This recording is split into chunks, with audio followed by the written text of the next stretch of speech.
Welcome to Wednesday Bible Study in the Jesus Encounter series. Tonight, Jesus encounters the deaf man. This is a very short encounter. Immediately after Jesus encountered the Canaanite woman in Mark chapter 7, he returns from Tyre and Sidon. He's coming back to Israel, but he's going to pass through the Decapolis. Now, Jesus has been to the Decapolis before, and he was met by the demoniac. You remember that one? I believe that was our week 4. Jesus was met by the demoniac the first time he came here. He saved the demoniac. The demoniac wanted to follow Jesus, but Jesus said, no. You go back to your home people and you tell them what the Lord has done for you. So between that and this lesson, I hope that that man was telling his home people what Jesus had done. And he probably had done that because Jesus is passing through this Gentile area called the Decapolis. And as he's passing through, this man is brought to him. The healing that Jesus performs on this man is intimate. In fact, the Bible tells us that Jesus took the man aside. Jesus touches the man in a way that he did. It's not recorded that he touched any other person this way. And this is the second time that Jesus spits. That's right. Jesus spit when he was healing the man born blind. And Jesus is going to spit again today and use his spit to heal this man. It's a very intimate and personal and compassionate healing. So Jesus shows that he has compassion towards those with disabilities. The man's deafness has limited his understanding. He also has a speech impairment, so that's limited his ability to express himself.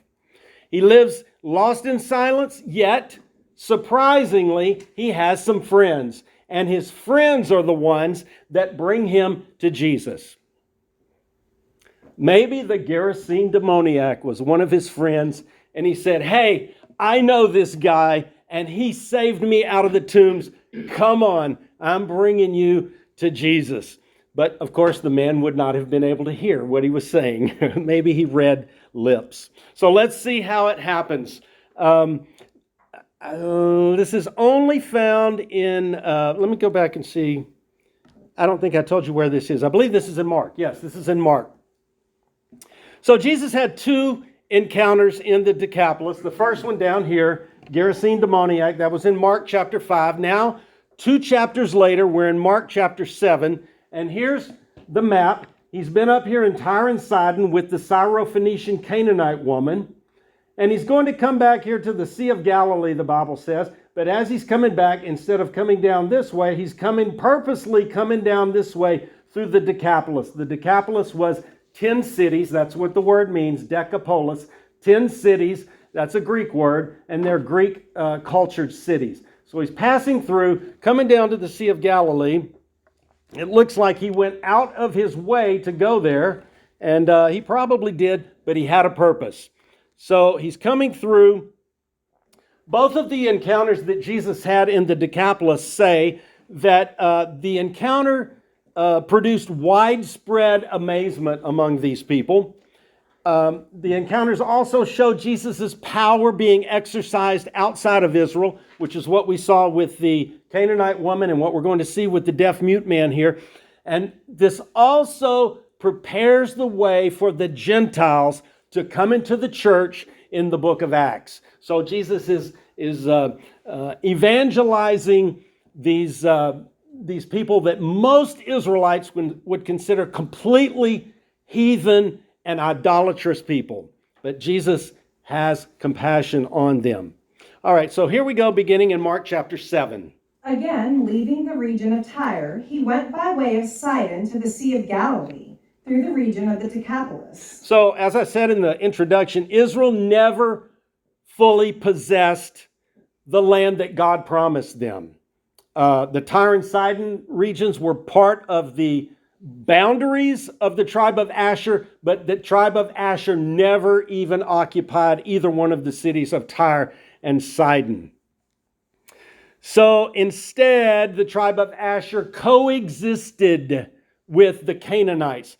Now, it seems when we studied this in the adult Bible class, it seems like what happened was they came into the promised land and they were fighting and they were driving out the inhabitants of the land. But when they had enough room to settle all of their cattle and all of their children and all of their things that they had, once they were comfortable, they were tired. They had been fighting. They had been traveling through the wilderness, and they were just too tired to finish the job. God told them through Moses, God told them through Joshua, drive out the inhabitants, and then he gave them the reason. He said, because if you don't, they are going to corrupt you, they're going to lead you against the Lord, and of course it happened. And so they left behind these people in all the tribes. All 12 of the tribes failed to occupy their land fully. And so this area where Jesus is passing through is riddled with idolatry, and probably some of the people that were moved out of the promised land moved into this region called the Decapolis. They brought to him a deaf man who had difficulty speaking and begged Jesus to lay his hand on him. A couple of things about this. We've already talked about, is it ringing? No. Okay. We've already talked about people that came to Jesus with a plan. Here's another group of people that come to Jesus with a plan. They come to Jesus and they say, this is what we want you to do, Jesus. Lay your hand upon him. So they've come to Jesus with a plan. And also, who are they? We don't know. The Bible doesn't tell us. But some people brought this man to Jesus. He did not come on his own. Some people brought him. All right? So he took him away from the crowd in private. After putting his fingers in the man's ears and spitting, he touched his tongue. Looking up to heaven, he sighed deeply and said to him, Ephphatha, that is, be open. So Jesus takes the man aside in private. He puts his fingers in the man's ears. He spits, and I don't think he spit right on the man's tongue, but maybe he spit on his hand, maybe he spit on the ground, but he took some of his spit and he touched the man's tongue. It's a one-time method. Jesus used it once as far as we know, and he never used it again, but it worked. And then he looked up to heaven. So 3 things: put his fingers in the man's ear, spit and touched his tongue, and he gave a command. And he was commanding the man's ears. Be opened. This word Ephphatha is an Aramaic word which we believe is what Jesus spoke. So what Mark is doing here, Mark is writing in Greek. We're pretty positive Mark wrote it in Greek. But he's giving us the exact word in Aramaic that Jesus spoke. Mark does this to give us the eyewitness feel.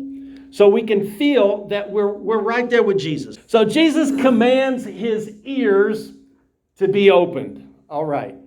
He does this in a private setting. It indicates that he's showing care and concern for the man. He's dignifying the man, yet he's being very personal with the man. He avoids making the man a spectacle any more than he's already been. He uses this one-time method. Second time that Jesus spits, I already said that, similar to the healing of the man born blind. When we saw Jesus spit with the man born blind, he made the mud and he put the mud on the man's eyes, symbolically saying, I'm making new eyeballs for you and I'm giving you new eyeballs. Well, right here, he's spitting and touching the man's tongue and putting his fingers in the man's ears. It's all symbolic. But Jesus is symbolically giving the man new ears and a new tongue. Now this is pretty neat, and that Mark uses a word right here in Greek for difficulty speaking. I'm not going to give you the word, but I heard about it. But Mark uses a one-time word in the Greek right here. One time in the entire New Testament, this word that this comes from, difficulty speaking. And that word only occurs in the Old Testament one time also. In the Old Testament Greek version, we find this same word one time, and it's in Isaiah, where Isaiah is talking about the kingdom of this coming son of David, who Israel knew was the Messiah. So Mark goes all the way back to Isaiah's prophecy about the Messiah. He picks up this word that talks about, it actually means more like stammering. He has a stammering or a stuttering problem. And that word is only in the Old Testament once, and now it's only in the New Testament once. Mark brings it right here to tie this event back to the kingdom of the Son of David who was to come. All right? Immediately, his ears were opened, his tongue was loosened, and he began to speak clearly. All right, three things. Ears open, tongue loosed, and he began to speak. He ordered them to tell no one, but the more he ordered them, the more they proclaimed it. Look at this. People disobeying Jesus' orders. What do you think about that? Sounds bad, right? Sounds like something we shouldn't do. But that's what they did. They disobeyed Jesus' order, and the more he told them not to talk about it, the more they proclaimed it. They were extremely astonished and said, "He has done everything well. He even makes the deaf hear and the mute speak." Beautiful. Now, Mark does another thing right here with the wording. And this where it says, everything well, Mark is tying this back to the creation events where God looked at the creation and he said, it is good. And that's the same wording right here. He has done everything well. It means the same thing as what Genesis records when God looks at his beautiful creation and he says, it's very good. That's what the people are saying about what Jesus did here. It's very good. That's also tying back to Jesus being the creator, giving the man new ears and a new tongue.